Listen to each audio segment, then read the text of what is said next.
New Year's Eve in the city always feels electric. Maybe it's the crowds, the countdown, everyone pretending tomorrow will be different. But in every city I've lived, I've learned something. When midnight hits, the city's mask slips. And sometimes, if you're unlucky, you see what's really underneath. Here are 3 nights I'll never forget, from 3 cities that never truly sleep. Story 1. Midnight Window, New York City. I thought nothing could surprise me in New York, especially after 3 years in a cramped East Village walk-up. My window overlooked a narrow alley, just feet from the next building's brick wall. On New Year's Eve, the city sounded like thunder. Sirens, fireworks, people screaming and laughing on the street below. I stayed in, watched the ball drop on my tiny TV. At midnight, I popped open a cheap beer and looked out the window.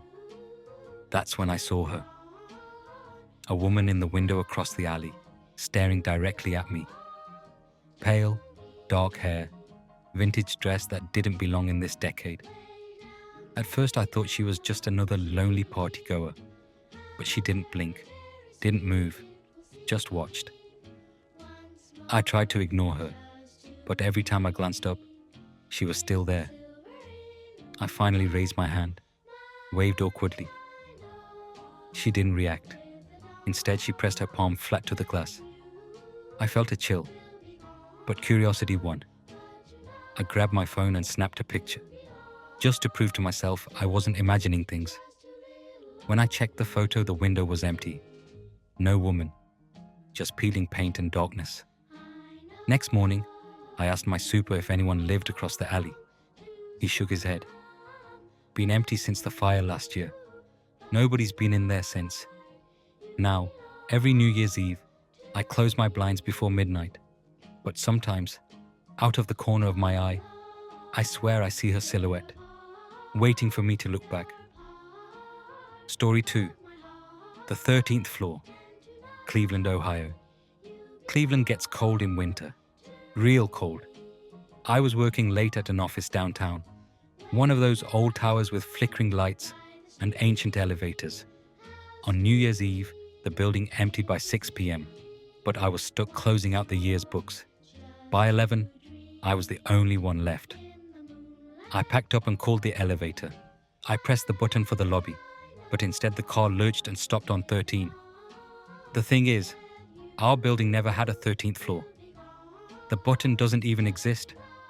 The doors opened onto a hallway I'd never seen. Yellowed wallpaper, flickering bulbs, doors with no numbers. I should have stayed put, but some part of me thought it was a prank, or maybe just exhaustion. I stepped out. It was quiet.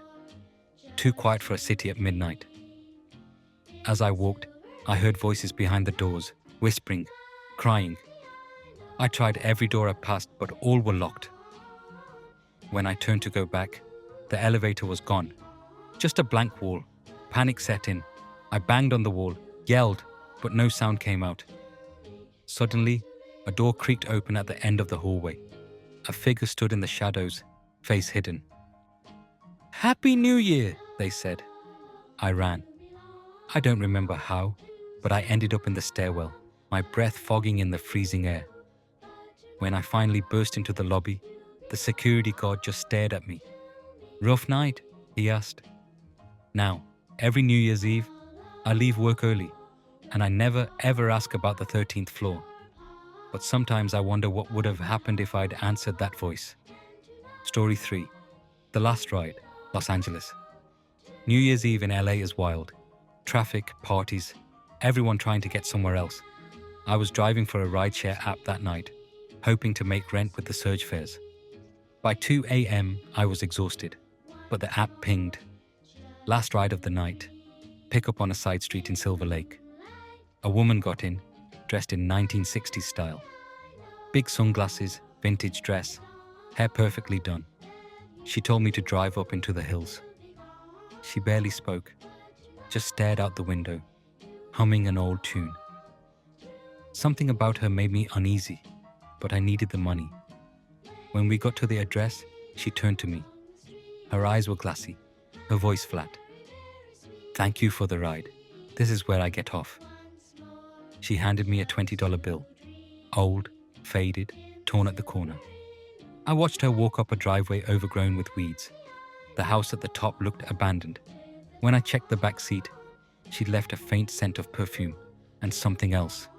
Smoke, maybe. Curious, I Googled the address the next day. All I found was a decades-old news article about a Hollywood starlet who vanished on New Year's Eve, 1965.